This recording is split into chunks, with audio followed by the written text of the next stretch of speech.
Hello, good morning, good evening, I guess it depends where you are. My name is Ben Griffin. This is another Tribe Called Cars video on Forza Horizon 4.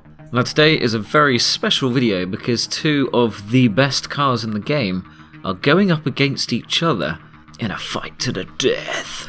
Actually, there's no death. So without further ado, here is my Porsche 911 GT3 RS PO versus the Mosler MT900S. So in the blue corner we have the 1356 horsepower Mosler MT900S. This car is with the Racing V8, mainly because I like how it sounds compared with the Racing V12, which is usually better. However, I think in this car it isn't, well, for X-Class anyway. You also have 1,385 Newton meters of torque, 1,061 kilograms in weight. The front to rear weight distribution is 45 and 55%. It's a 7.5 litre and it's an X-Class build. Now to get the Mosler MT900S, all you have to do is check your messages because the challenge for this car went a little bit wrong. Some people won it, some people didn't. So Turn 10 and Microsoft gave it to everyone for free. So if you already earned one, you have two, and if you didn't, you definitely have one, unless you've sold it, in which case it's on the auction house for not a lot of money usually, a few hundred K. So, easy to get and very worth buying. Although you'd already know that if you'd seen my Mosler MT900S Goliath video. If you haven't, go check it out. And in the red corner is the Porsche 911 GT3 RS PO. PO is short for pre-order, which is how you got this car. Sometimes this appears on the auction house, but I believe it's pretty rare. People seem to have anecdotal evidence to suggest otherwise, but I was looking for this car a couple of months ago, day in, day out, and it just did not appear. So in the end, I asked Turn 10 if they would give me one, and they did. Hooray! So that's cool. Didn't have to spend my life staring at a screen and refreshing it, which is the dream. Anyway, this has a 4 litre engine, 41% to 59% weight ratio, 1,288 kilograms. So it is quite a lot heavier than the Mosler, 1,349 Newton meters of torque, so it's also got less torque than the Mosler, but it has more horsepower, 1,555. There are quite a few engine swaps for the Mosler, but there are very few for this car. It's stock or another engine. I'm not going to look at the numbers on the right, but this one can be all 10, and I think the Mosler MT900S can be all 10 if such a thing bothers you, but in actual fact it means very, very little.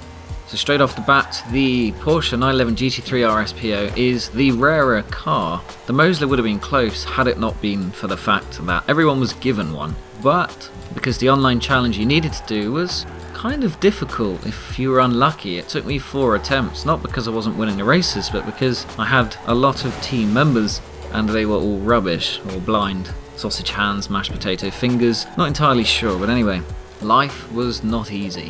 But that's not really important. What's important is how these cars perform. So for both cars, I did my tuned version, and then I used Hoki Hoshi's formula to fine-tune them, and I did 20 laps of the Edinburgh circuit with my setup, 20 laps with another setup, and then I got 2 best lap times, which I will show you, and I did this for both cars. Now you may watch the lap and say, oh Ben, you could have done this better, blah blah blah, but actually it is quite difficult to do a perfect run, particularly at X-Class. These cars are very, very fast. You do get into a groove and you certainly do get better and faster, but the main thing is that I can tell you which one I prefer, which one is easiest to drive, and of course which one is faster than the other. There is a winner, and actually it's a big difference. Way, way more than I thought, but you're going to have to watch a little bit longer to find out which one that is. Or you can skip ahead and cheat or read the comments, but shh. But it'd be nice if you stuck around because I'd quite like to be monetized this year. So up first is the Porsche 911 GT3 RS PO. Now this car, in my original setup, was so twitchy, it's horrendous. It is one of the most difficult cars to drive in the game. And that's not because it's bad, or because it lacks grip or performance or anything like that. It's because it has so much of everything, but it's delivered in the scariest fashion you can imagine. as I like to think with this car you're usually 1 second of being on the grass or 1 oversteer short of crashing and dying, which makes it an exciting car, a very challenging car, and certainly rewarding if you can master it. And actually, if you do spend some time in it, you start to learn its quirks, but ultimately this thing is difficult. It's Forza Horizon 4 on hard mode, or legendary if you ever played Halo. The trick I find is because the steering is so twitchy that actually if you move the linearity to the right, about 55, maybe 60, then you can be smoother for that initial turn in, which is important because the car pretty much gives you everything when you just touch the direction you want to go in. So softening that initial bit really does help because it's an all or nothing car. On Goliath, this car will happily get to 269, 270 miles per hour, which is pretty damn impressive, and it will get there pretty damn rapidly. There are at least 2 bits on that circuit where it will reach that speed. Now, using Hoki Hoshi's formula, which takes into account the front to rear weight balance, and that's quite important when you have this much horsepower in a car that's relatively light, it made a world of difference, I'm not going to lie. Just softening the car, making it a little less twitchy, really does improve the likelihood you won't crash, and therefore you're more consistent. With my original setup, I sort of crashed within the first lap, the second lap, third lap. I was using rewind a lot, and I use rewind not because I find the game difficult. I have everything else set to full difficulty, no racing line, simulation steering, blah blah blah. Unbeatable AI, I should add. And the fact is I end up lapping the unbeatable AI by around lap 14-15. But rewind just allows me to make these videos a little bit quicker, and actually with this car it was a godsend. The amount of times just brush the grass, literally sort of 1 millimeter on the edge and it's goodbye. Or taking the slightly wider line coming through just after the main straight, hit a bump and the car almost launches off into the atmosphere. It is so difficult to master, but with Hoki Hoshi's setup and my one, which you can see on screen or in the description, one of those two, it's more bearable, and perhaps with your driving style you could make it even better. What I will say though is it took a long time to arrive at that setup, and even then I don't think it will ever be an easy car to drive unless you really make it understeer, but then you've killed what makes the car special. It's so agile, it's so quick to turn in, and it has huge amounts of grip, so a little oversteer is a good thing. Now, as I said, the lap wasn't perfect, but just to give you an idea of pace, in the Maserati MC12 FE, before I really fiddled around with the settings too much, I managed a 54-ish second lap, which is pretty decent. That's not really making too many mistakes, and that's getting pretty close to the best line and maximising grip, exit speed, entry speed and all that stuff. With the 911 GT3 RS PO, I managed a 53.760, which I think is pretty decent, and had I been a little braver and maybe spent a bit more time and strung all the perfect corners together as opposed to, doing sort of 80% of them each time I did a lap, then maybe you could get this down to an early 53. Maybe the really good ones among you guys could do 52. Now onto the Mosler MT900S. This thing, you will notice, is 1,000 times easier to drive. It is so easy. It really is night and day. I don't think there's a bigger contrast between two highly capable X-Class cars, because the Mosler, I was pretty much within the lap time of the 911 GT3 RS PO in 2 laps. So that's testament to its ease of driving, testament to just how quick this thing is. I think the 0 to 100 is under 4 seconds, whereas for the Porsche it's a little bit over. The 0 to 60 is much less important because how often do you stop to 0? If that happens to you, then you're doing something very wrong, and I suggest you stop stopping. It's really not helping your times. It just feels like the Mosler MT900S is way better at picking up speed, it holds its line better, it soaks up the bumps better, it's much less sort of walking on a tightrope as it is with the Porsche. You just sort of point and shoot, and as long as you're pretty good with the brakes, bearing in mind I have ABS off, you won't lock the wheels and the temperature of them stays good, so the car is always willing to grip.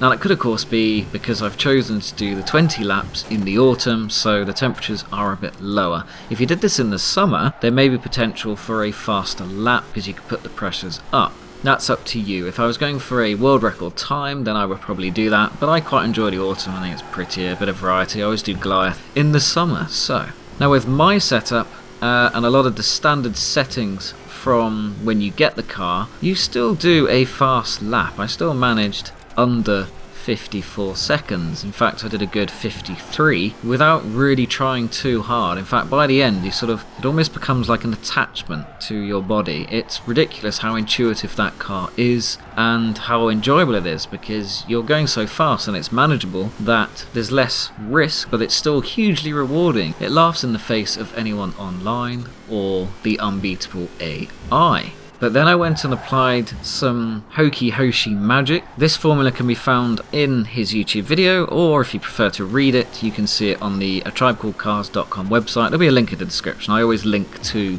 how to tune a car and all that kind of stuff, because I think it's useful. If you're here to learn about a car, make it faster, chances are you probably want to learn a bit more about that.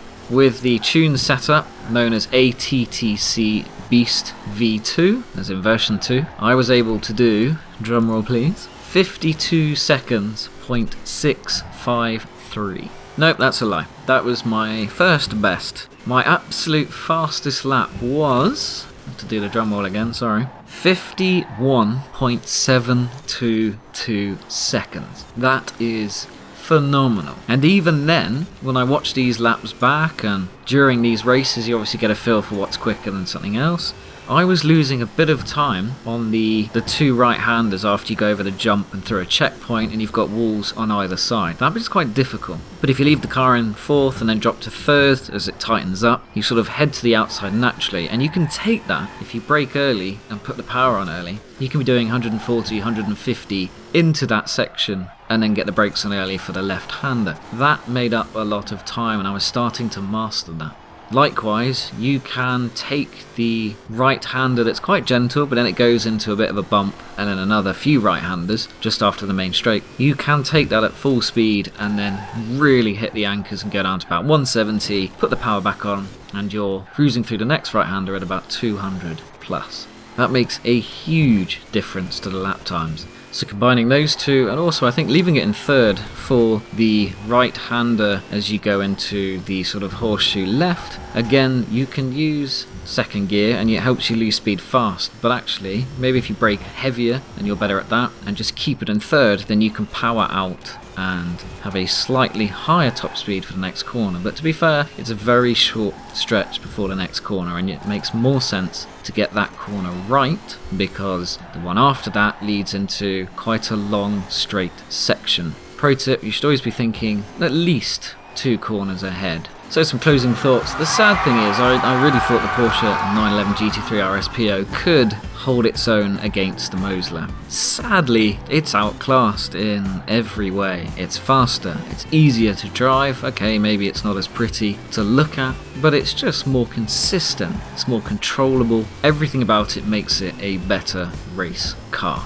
So if you're doing circuits like this, then it makes a lot of sense. The gap, however, when you get to Goliath level, can go either way. It really depends on your ability. But I will say, if you can do a clean lap in the Porsche 911 GT3 RS PO and you're under 7 minutes 20, you are pretty damn good with that car. I think my best time with it is a 7:13, 7:12, and with the Mosler, and not too much time spent practicing, I did a 7 minutes 10. So again, the Mosler wins, but actually the difference really did change a bit. So perhaps at higher speeds, the Porsche is much closer. Anyway guys, that was quite a long video, but hopefully you've just enjoyed watching the cars and you now have a better idea of which one you should use, or perhaps in the case of the Porsche, you're just curious to see how good it is, because a lot of you sadly won't have it.